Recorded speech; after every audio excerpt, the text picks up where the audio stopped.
đời với duyên để vì cứu hao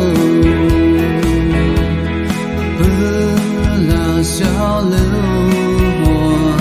ngài sự bari để vì hờ hao duyên để cả thế sự duy tì lấy về cho quê hay chưa nên ngao mô mà bay rao chu mô về mà tây bê cô ra thì khai hi để vì cô hay bao si về quê để cô khi mai duy lại để vào sự chỉ vu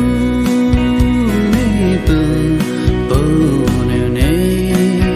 có nêu cho kỳ đại chi nêu kề về lại sự là rê trao đời với duyên để vì cứu hao